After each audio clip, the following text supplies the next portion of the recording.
Os dias, semanas e anos seguintes testemunharam essa promessa se cumprindo. Pouco depois, a casa já não comportava mais a família que crescia. Assim como na igreja primitiva, relatada em Atos, o Pai Celestial foi acrescentando novos membros a essa família.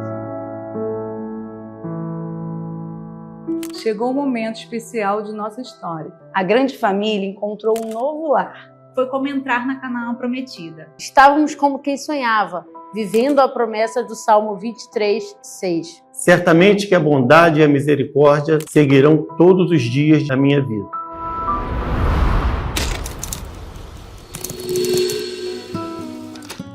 Nesse período de 9 meses que eu dei de prazo para o pessoal que estava aqui sair, eu comecei a fazer o projeto da igreja. Na época, não era como hoje, né? Hoje a gente tem o AutoCAD, praticamente todos os engenheiros trabalham com o AutoCAD, né? E eu vinha de uma experiência onde eu participei desde a sapata da construção da igreja de Alcântara, Nova Vida de Alcântara. Eu ali acompanhei passo a passo aquela obra, fazendo várias coisas na obra. Aí eu me reuni com um engenheiro, na época, o doutor Heraldo. Ele era o calculista, né, da Nova Vida lá de Alcântara. E eu disse para ele: Heraldo, eu estou com uma ideia na cabeça, eu precisava passar para você. Aí, uma vez por semana, durante uns 3 meses, mais ou menos, a gente se reuniu à noite, uma vez por semana, aonde eu ia passando para ele, junto com o desenhista dele, que ele trazia o desenhista, né? Eu ia passando as dimensões, e as salas, e o santuário, tudo que está hoje construído aqui foi feito dentro de um projeto. E ele começou a fazer os cálculos para a construção, sapata, e colunas, vigamento. E esse projeto, por exemplo, todo, ele foi feito em 3 meses. E reunindo com um engenheiro. Depois, mais tarde, que um irmão da nossa igreja formou-se em arquitetura. E aí eu convidei ele para me ajudar na parte arquitetônica, mas aí era mais a questão do arremate, dos acabamentos, da escolha de cores e tal, porque um arquiteto para isso é melhor.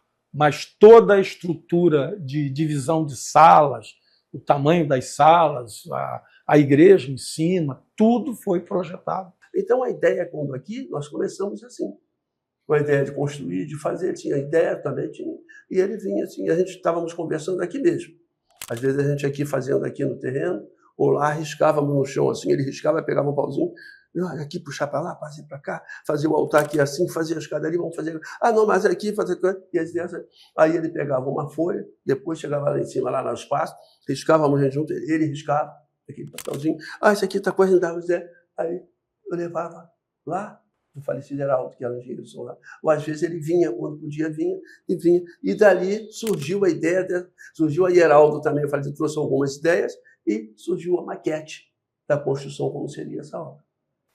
A gente, quando começou a mostrar o projeto para a igreja, eu coloquei o projeto na antiga igreja, um no púlpito, atrás da gente, lá na parede do altar, e o outro na entrada, no hall da igreja. Todo mundo que entrasse passava esbarrando no projeto. E a gente botou uma frase, que é: uma grande família precisa de uma grande casa. Aí algumas pessoas, alguns irmãos da igreja tomaram um susto. O que era o espaço e a maquete que estava ali era algo totalmente diferente. Para aqueles que não crerem, era um absurdo. Mas só que para Deus não é impossível.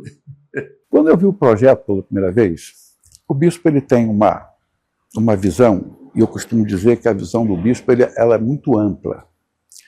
E às vezes nós sentávamos no gabinete, ele abria, né, o projeto, ele falava: filho, aqui vai ter isso, aqui vai ter aquilo, e eu olhava e falava: meu Deus, como que ele está vendo isso? Está vendo, filho? E eu: não estou vendo. Ele explicava tudo de novo. Não, aqui vai ter uma escada, aqui vai ser assim, aqui vai ser assado. Esse é o projeto da igreja. Então ele via sem antes existir. A coisa ainda não tinha sido fixada, construída. Mas ele via aquilo e ele queria, como até hoje, ele quer que você veja aquilo que ele está vendo sem ainda estar no papel, mas não está construído.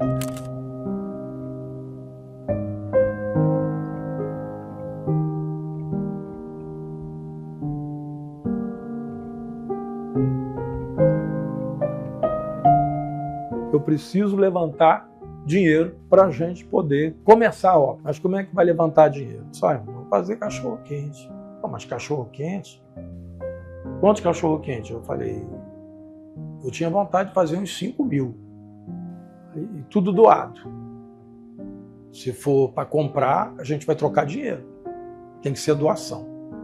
Aí começamos a movimentar a igreja, um chegou lá no Ceasa, um irmão disse que vai doar a cebola, o outro vai doar o pimentão. E aí tinha que comprar 600 quilos de salsicha, porque a gente foi vendo que a venda dos convites, 5.000 ia ser pouco, daria para fazer 6.000. Fui em 2 padarias e fiz a encomenda do pão, eles passaram 5 dias fazendo pão para a gente. Aí começamos a fazer os convites para vender tudo antecipado. No dia da festa, do cachorro-quente, se chovesse ou se não chovesse, ia vender, porque estava vendido. O pessoal vem pegar, entendeu? Aí preparamos a estrutura, né?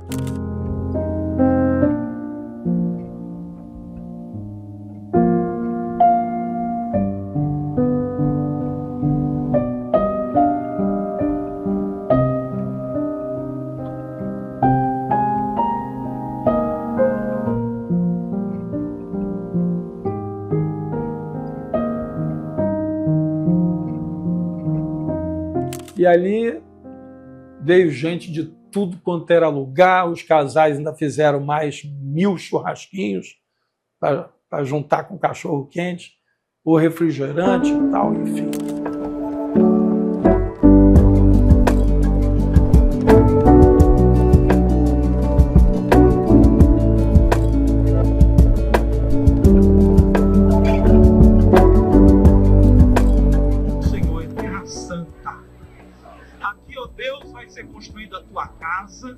E neste lugar vão acontecer milagres. Neste lugar, ó Deus, vidas vão se render a Cristo. A terra desse terreno vai ser molhada por lágrimas de pessoas que se converterão a Deus neste lugar. Pai querido, nós sabemos que o diabo não gosta do que nós estamos fazendo aqui nesta noite. Mas nós estamos tomando posse desta terra para fazermos uso dela, Senhor, para a bênção de vidas e para a Tua glória. Senhor Jesus, nesta noite, neste dia 12 de outubro de 1999, esse terreno, ó Deus, foi pisado pelo Teu povo e foi santificado pela presença do Teu povo neste lugar. Em nome de Jesus. E todos digam amém e amém. Aleluia.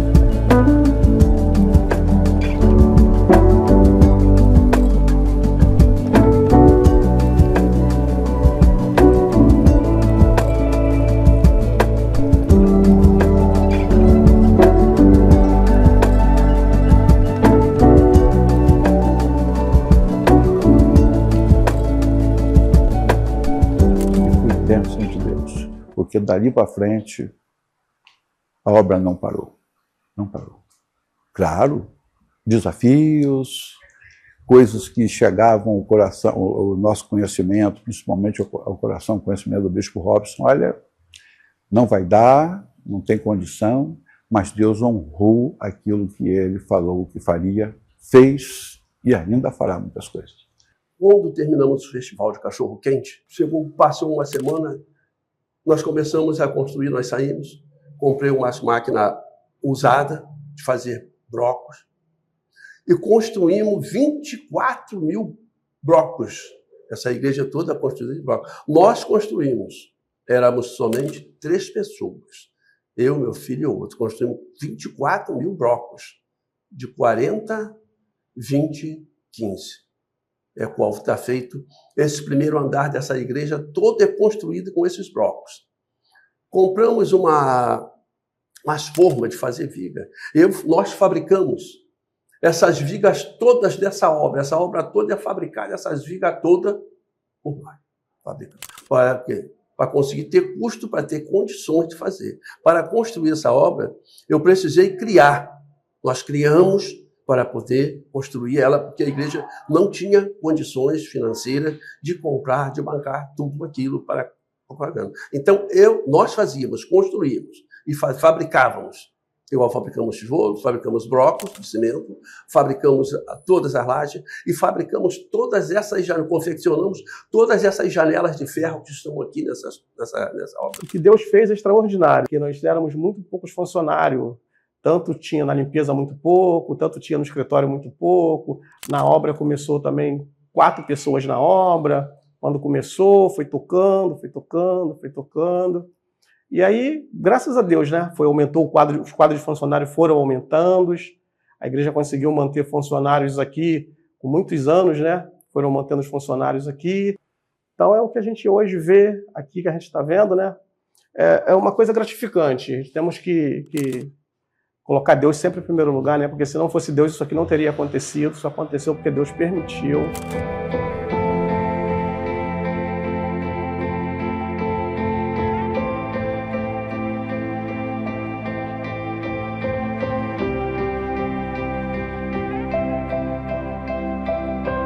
Da obra, é o começo da obra. É a primeira sapata a ser cheia na obra. Foi essa sapata ali, chamada Pedra Fundamental. Construir algo, o lançamento. É a primeira, é o lançamento. E onde você estava aqui? Ali. Aí você vai me ver, eu tô aqui dentro do buraco, só que eu não vou conseguir me ver. Ele estava ali com o vibrador? Com o vibrador, com isso aqui, para compactar o concreto. Eu tô socando o concreto com o vibrador. Porque tem que botar o concreto com aquele vibrador. Já viu aquele barulho da obra? Aqui, o vibrador. O ar comprimido, para poder compactar, tinha que estar dentro do ar. Eu não sei se lá embaixo ainda tem algumas. Ele descia. Eu subia, ajudava a fazer o concreto ali. A caixa, ele estava fazendo essa forma. E eu ia para a bancada para fazer esse ferro todo que está aqui. Quem fazia era eu. Essas formas, tudo quem fazia, eu fazia as formas, botava de prumo no lugar. Ele fazia madeira ou fazia ferro. Ia pro gabarito e botava. Depois ele socava o concreto com o vibrador. Ficava lá em cima vendo a bitoneira e eles metiam o ferro com o vibrador. Mas esse NVC aqui, vocês que fizeram? Fizemos o ferro, a feita de ferro. Isso tudo aqui, olha. Isso daqui com ferro, dá um novo ferro. Fez uma bancada grande. Tinha bancada. Uma bancada grande de chapa de ferro, com a chapa pesada, onde eu fazia. Aí, ali, igual sai isso aqui, essa janela, esses desenhos aqui. Eu fiz o gabarito. Aí, depois eu ia pro disco, cortava esses ferros, preparava todo na minha esquadria e botava na bancada e botava o serralheiro, cara, só para dar o ponto de solda. Entendeu? Agora, quando ia para lá, já estava pronto, assim fazia. E depois o ferro fica lá, segura, aí você mete o ferro aqui e puxa ele vem. Ele verga aqui assim. Quando você acabou de dobrar ele, você leva para o disco, corta o tamanho, vai e você vai para outra parte de ferro lá, e aí você começa a bater com a marreta, moldando ele até ele chegar na posição que você quer. Chega no... tá bom, você vai bater aqui até ele chegar. E fica pronto. Uma por uma. Toda essa janela que você está vendo aí, isso tudo que você está vendo aí.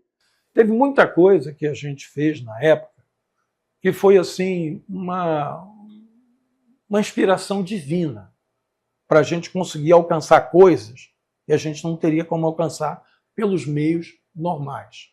Como, por exemplo, esse santuário lá embaixo com 500 poltronas.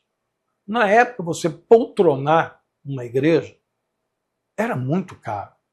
Até hoje ainda é, mas na época, poltronas assim só em auditórios requintados, né? Obras governamentais e tal.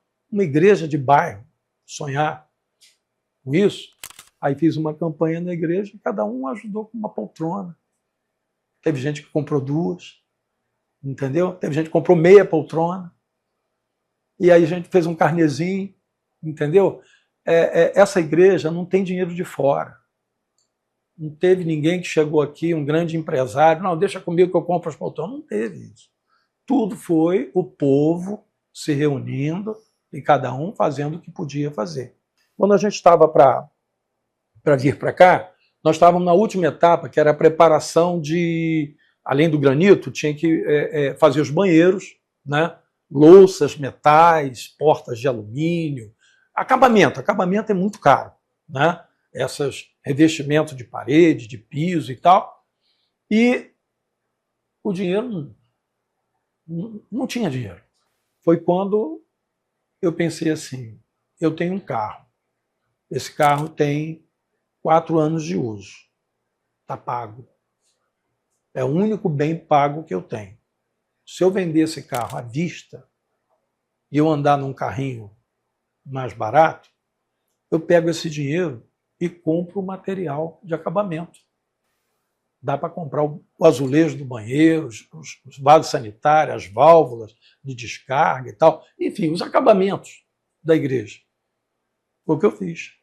Eu vendi uma Paraty Atlanta, na época, 96, isso foi em 2000 mais ou menos, e fui rodar num Del Rey velho que eu tinha comprado e doado para o meu pai. Então, tudo foi com muita dificuldade, não teve assim caminho fácil, né? Houveram milagres, milagres em cima de milagres, e houveram inspirações divinas.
Então, quando inauguramos isso aqui, as pessoas foram...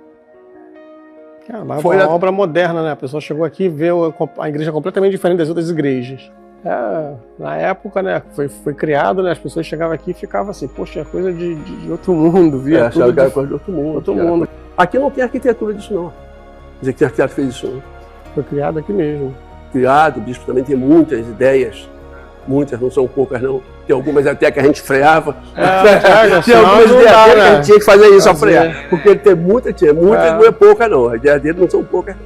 Mas algumas a gente freava, não, isso aqui não dá, vamos fazer assim, entendeu? Aí chegava num comum acordo. Às vezes não dava para chegar, dava até a brigava, falava, mas conseguia acertar.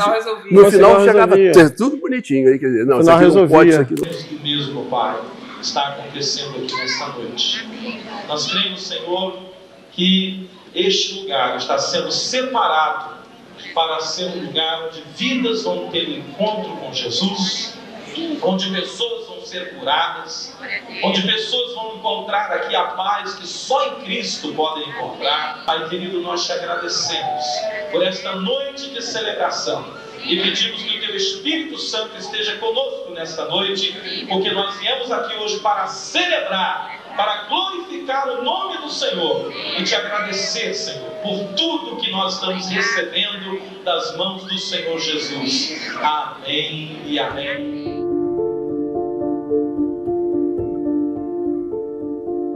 Já havia um trabalho com os jovens muito tímido ainda, muito pequeno, mas nós não participávamos. Até que logo depois esse trabalho, o líder saiu, o bispo, né, pastor, tinha conversado com o Roselane, quem a gente pode colocar na juventude para liderar esse trabalho? E a Roselane falou, bispo, por que não coloca o Vicente? Ele é muito legal, muito engraçado e tal. E aí a gente começou a fazer um trabalho. E eu queria fazer um trabalho diferenciado. Mas nessa época, não tinha a tecnologia que a gente tem hoje, claro. E aí eu tinha que me virar com o que a gente tinha na época. E eu falei, não vou fazer nada muito tradicional, muito embora para aquela época. Comecei usando gravatinha e tudo mais, o que não se vê mais hoje em dia para líderes de juventude. E os cultos eram assim, não eram esses cultos tradicionais que nós víamos na época. Por exemplo, houve uma época que a gente fazia o culto que a gente chamava o culto do tapete e da almofada. onde nós tirávamos todas as cadeiras do santuário, né? Antes a gente limpava, né? Varria, passava pano, e todo mundo ficava na almofada e no tapete, e a gente pregava assim. Eu pregava no meio, andando no meio deles, né? Como se fosse Jesus, e era muito legal. Os jovens na época gostavam muito. O tela crente, né? Que na época não existia, que era tela crente, era passar filme, né? Na igreja, um filme evangélico e tal, e que era muito legal isso aí. Então esses trabalhos diferenciados foram fortalecendo, chamando a atenção de jovens de fora, né? Que queriam ver, porque falavam, poxa, muito legal, o camarada lá é gente boa, ele tem uma pegada diferente. Então a gente usava esses argumentos, essas inovações, mas sempre pela palavra, sempre na palavra. E a igreja, a juventude foi crescendo. E o que ajudou na época, esse crescimento, uma das coisas foi isso. Os pais vendo que as crianças, né, seus filhos, adolescentes, estavam se firmando na igreja, estavam gostando, estavam tendo diferença, e eles queriam também participar disso. Muitos vieram, gostaram, ficaram, ajudaram nos ministérios, fizeram parte, e estão até hoje. Graças a Deus.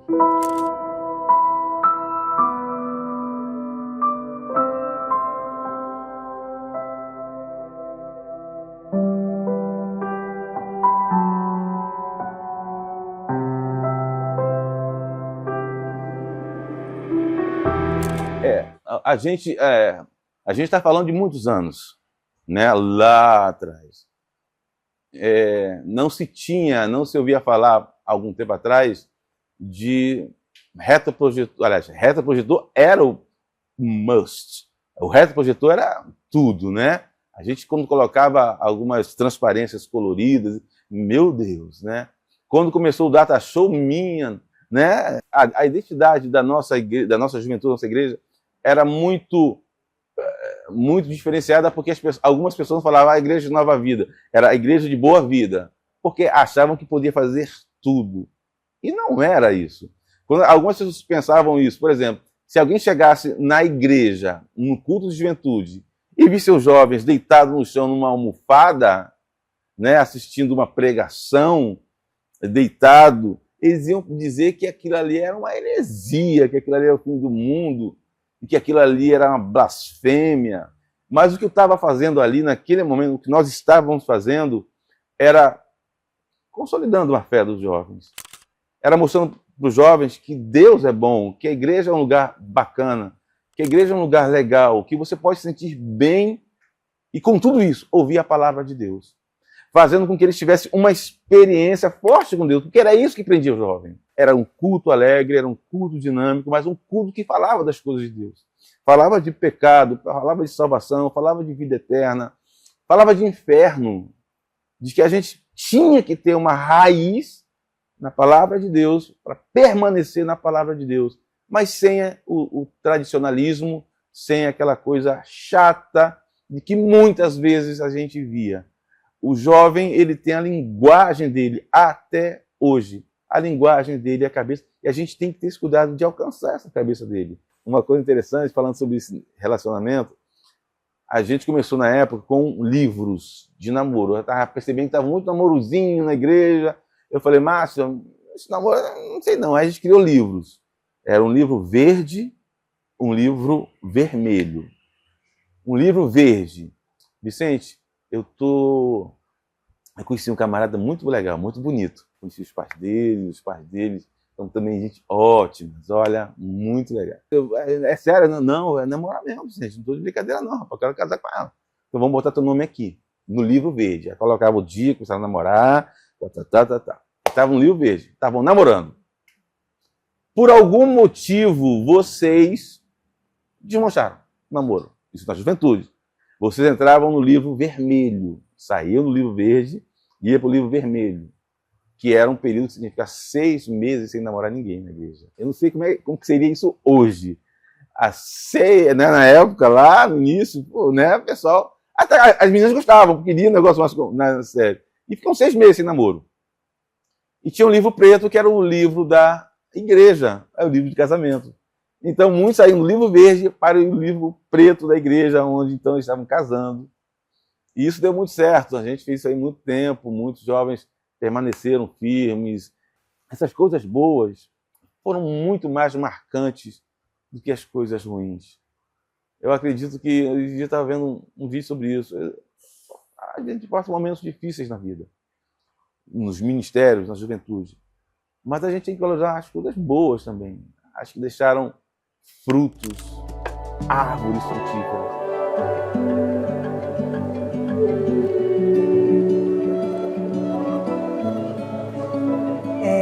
Cheguei à igreja na inauguração, no ano em que a igreja inaugurou, eu recebi um convite para fazer uma visita justamente no culto de inauguração, e no culto de inauguração eu já me apaixonei, né, pelo ministério, pela igreja, pela proposta, pela visão, pela missão, e aí eu comecei a fazer visitas, né, com a minha mãe, que na ocasião foi a pessoa, né, que me trouxe.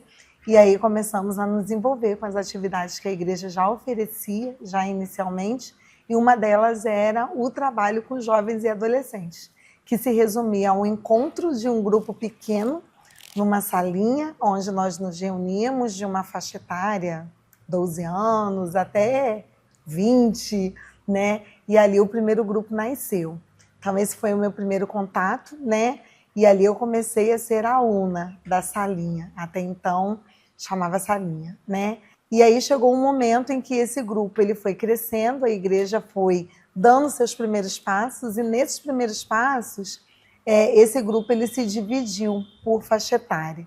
Então ele se dividiu nos jovens, né, e nos adolescentes. E até então chamava somente assim adolescentes. E aí pela participação na aula, pela forma como, né, eu correspondia às atividades que eu participava ali, eu fui chamada para começar a fazer um trabalho à parte com um grupo de adolescentes.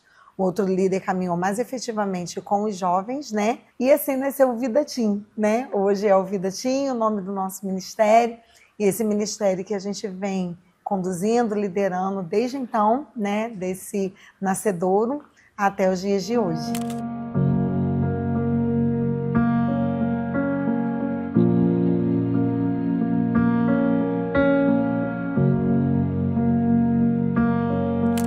O Congresso Team, ele é um congresso evangelístico e podemos dizer que de edificação também, porque normalmente é um trabalho que a gente faz desde 2006, não é isso? Já passaram centenas e centenas de adolescentes por esse congresso e a gente está indo esse ano para o 20º Congresso Team. Não é um congresso fácil de se fazer, de se realizar, porque é um congresso para adolescentes, onde a gente reúne pelo menos 150 adolescentes congressistas por ano. E assim, adolescentes já passa de milhares, dos né? mais diversos que vocês podem imaginar. Pensa num tipo de adolescente. Ele faz congresso. Todos eles, a gente não escolhe adolescente, às vezes a gente não conhece a história, mas a gente acolhe nesses congressos e graças a Deus, muitos deles têm tido suas vidas transformadas nesse congresso. Eu acho que vale falar por causa disso. Ao longo desses anos, esses adolescentes se converteram, se tornaram membros, sabe, frutificaram. Hoje, alguns deles constituíram famílias, se casaram, se tornaram homens e mulheres de Deus, frutos de um congresso Team, sabe? Quando com 12, 13, 14, 17 anos, passaram pelo Vida Team fazendo esse congresso. Então, realmente é algo muito relevante que o Ministério realiza. E cada congresso uma história, cada congresso um tema, cada congresso Deus trabalhando de uma forma muito pontual nas vidas, nos corações, mesmo porque os temas, eles vêm de um período de oração, de uma busca, eles são inspirados, e aí a partir dessa inspiração, Deus ele vem com aquilo que ele quer ministrar aos corações naquele tempo. E o que nós temos de resultado disso são muitas vidas marcadas, né, por aquilo que o Senhor fez. E a gente sabe que um adolescente que experimenta de Jesus, que experimenta do Espírito Santo na sua adolescência, ele não sai da presença do Senhor, jamais. Então, esse é o nosso grande ganho, esse é um resultado que a gente louva a Deus, né? E que a gente quer continuar por muitos e muitos anos, né, colhendo frutos, resultados, né, essas respostas espirituais, né, desse congresso. Uma característica, se falar assim, Luana, uma característica que define muito o Vida Teen, a adoração. Eles são adolescentes adoradores. E nisso eles têm experimentado de Deus de uma forma muito genuína, de uma forma muito intensa, de uma forma muito pura.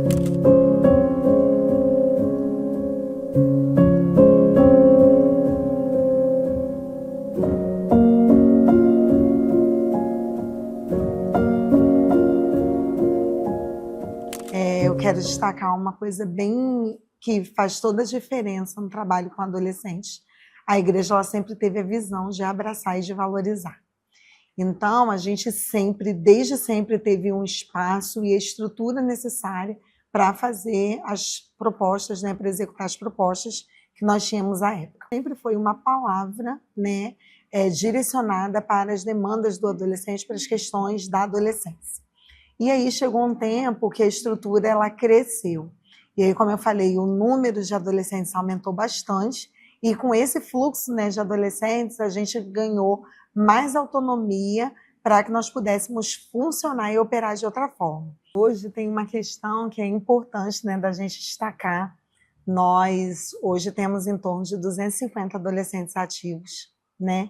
E aí, aos domingos aqui, né, a gente se encontra aqui e a gente vai, né, se relacionando, né, conduzindo o ministério.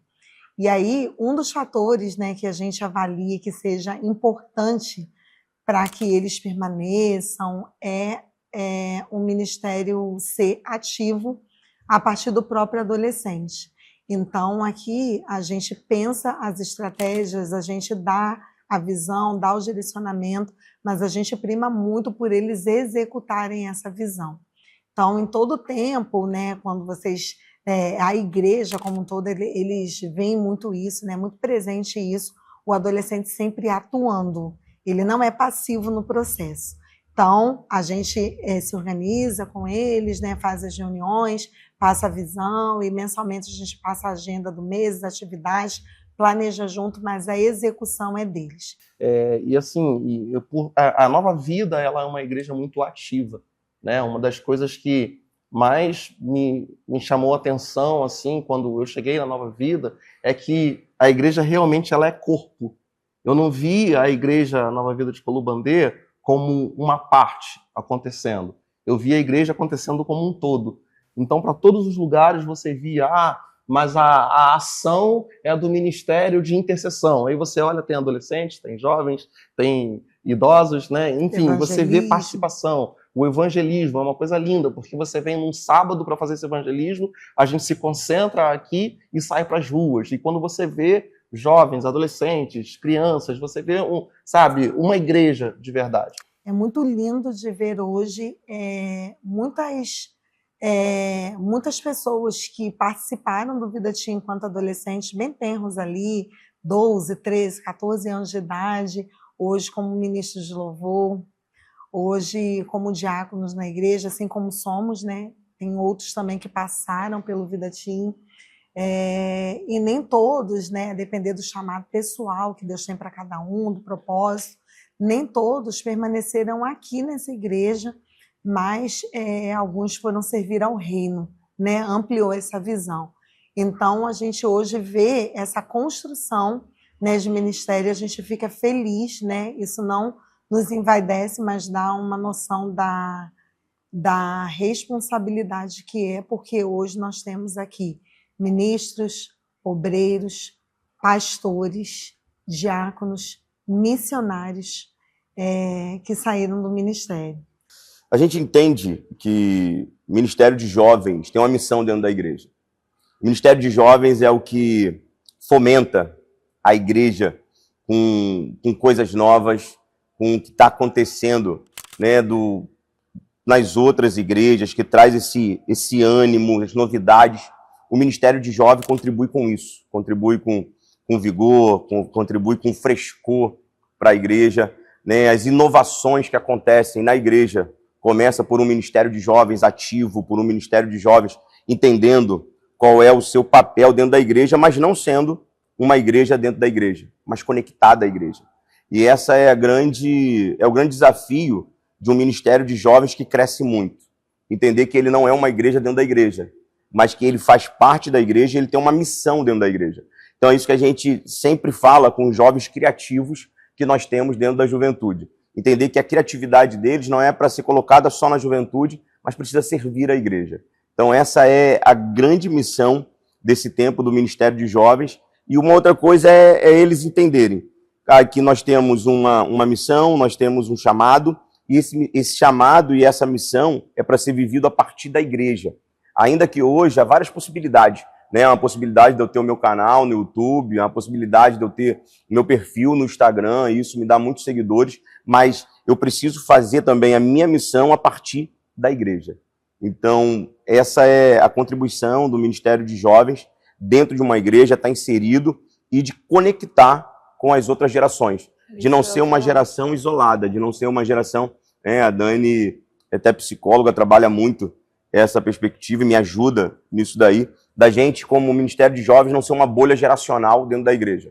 Eu só me conecto com a minha tribo, fico aqui só com eles, mas se conectar com as outras gerações da igreja, e isso trazer benefício tanto para eles quanto também para a igreja. E ele bate muito isso no púlpito, nas conferências, né? Em todos os trabalhos que a gente faz com eles, essa questão da importância dessa conectividade das gerações, da gente não ser somente os jovens, fazer as coisas somente para os jovens e somente pensando nos jovens, né? A gente tem que fazer coisas abertas para as outras pessoas e a gente tem que saber lidar, conversar e trocar com as pessoas mais velhas e integrar essas pessoas junto com a juventude e trazer eles para o meio mesmo da juventude para a gente saber falar, porque a gente vê muitas juventudes, muitos jovens que não sabem conversar com as pessoas mais idosas, que não sabem dar atenção, que não têm paciência, né? E a gente conversa muito, né, nas pregações deles, nas atividades que a gente faz com eles, a gente ressalta muito essa importância, né, de conectar as gerações, né, de não abandonar uma geração anterior porque a nossa é melhor, né, porque a deles é melhor, porque eles são mais espertos, né? Então essa importância também. E algo legal também é a questão da permanência, né? A gente está 15 anos, é olhar e ver como que a gente também foi transicionando ao longo desse tempo. Eu assumo a juventude, eu estou com 29 anos, estava com 29 anos na época, era o irmão mais velho da galera. Estava no meio da galera e brincava, e pulava e zoava junto com o pessoal. Com 29 anos, claro que já tinha um lastro de conhecimento para estar à frente, para estar pregando, mas muito diferente do Renato hoje, com 44 anos, caminhando para 45, né, a experiência que foi sendo somada ao longo do tempo. Quando eu chego aos 34 anos e chega a ordenação pastoral, tem ali já uma mudança na forma de tratar, até mesmo dos jovens, né? Que os jovens até a ordenação era o Renato, era o parceiro, era o amigo, estamos aqui, estamos juntos, e até mesmo eles, após a ordenação, não sabiam como tratar. Como é que é? É Renato? É pastor? É senhor? Agora? E a gente foi vendo essa transição, mas quanto é necessário hoje, né? Dentro de uma igreja, você ter uma liderança de jovem e também de adolescente, uma liderança que esteja uma geração acima da geração que é liderada, para ter esse acolhimento, para ter esse olhar mais longínquo e essa conexão também entre as gerações. Então, essa importância de hoje a gente não somente ter uma bolha geracional dentro do Ministério de Jovens, mas dentro do Ministério de Jovens, você ter uma galera madura para te chamar, conversar, direcionar e ter ali conversa dizendo assim, ó, eu já passei por aí e eu posso te ajudar por conta disso.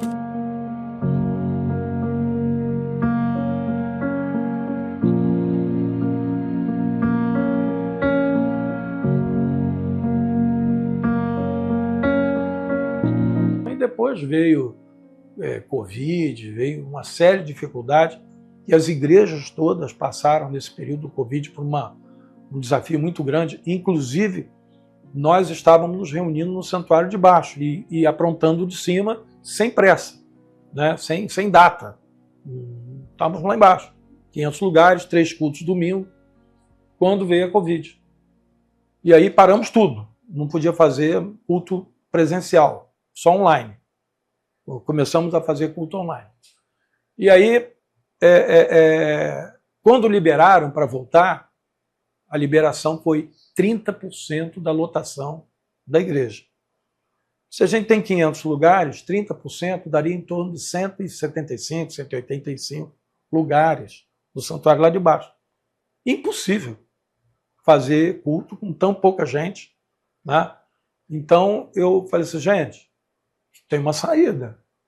Nós temos um santuário lá em cima que dá 1.800 pessoas. 30% dele é 600. É mais do que a gente tem hoje aqui embaixo. Aí a gente resolve o nosso problema. Dá para dar espaçamento, entendeu? Só que não tinha som, não tinha iluminação, não tinha telão, não tinha data show, não tinha nada. Era o santuário, parede e teto. Aí alugamos um som improvisado, que agradeço até hoje o irmão que alugou e fez assim um preço muito camarada para a gente. E botamos um data show. Mas aí começamos a ter problema de som. As pessoas reclamando que não estavam entendendo direito. A igreja não tem acústica ainda, não está rebaixada, né? Aí tivemos que contratar um som, comprar um som. Foi um desafio. Mais de 400 mil reais o som. Pagar, parcelado. E aí a gente foi equipando a igreja, comprando, né, as coisas, fazendo. O púlpito não tinha nada, o púlpito era cimento, né? Não tinha nada. Hoje está tudo com escadaria, com granito, púlpito, né, forrado, enfim. A gente foi vencendo, né?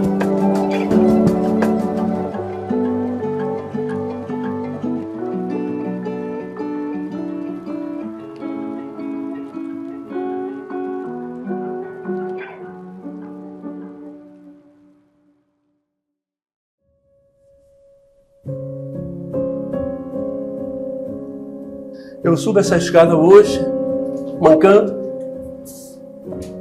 puxando nos corrimãos, mas caminhando, feliz, alegre. E essa foi a minha jornada, desses anos todos. Eu construí todos esses degraus, e nem mesmo eu sabia que um dia ia ficar difícil para mim subir. Do térreo até chegar ao último, foram 104 degraus. Eu construindo quantas vezes por dia eu tinha que subir e descer. E isso chegou ao final dos meus joelhos. Hoje eu não tenho mais cartilagem nos joelhos. Hoje fica difícil para mim andar. Mas eu tenho algo dentro de mim. Eu tenho a graça de Deus. No dia 30 de abril do ano de 2024, foi o último dia em que eu trabalhei. Eu tinha muito trabalho. Hoje eu caminho na presença de Deus. Dias alegres, dias às vezes um pouco tristes, mas vou caminhando e vou vivendo. E cada dia para mim será mais um dia de vitória. Quando eu chego no santuário hoje, eu sento com a minha esposa e olho à frente, vejo essa escada. Aí está o projeto de Deus. Obrigado, eu agradeço a Deus por ter abençoado as minhas mãos, as mãos do meu filho. Toa não, isso aqui foi construído para ter almas salvas aqui. Tenha isso como amor, como carinho, tenha isso aqui uma visão, não só um templo bonito, que venham aqui buscar Deus em primeiro lugar. Busquem Deus, é o que eu peço a eles, que eles venham buscar Deus e que eles jamais, como meu pai mesmo diz, esmoreçam, não se esmoreçam. Buscam aqui a presença de Deus, que eles possam sentir aqui o Espírito Santo sendo derramado aqui dentro.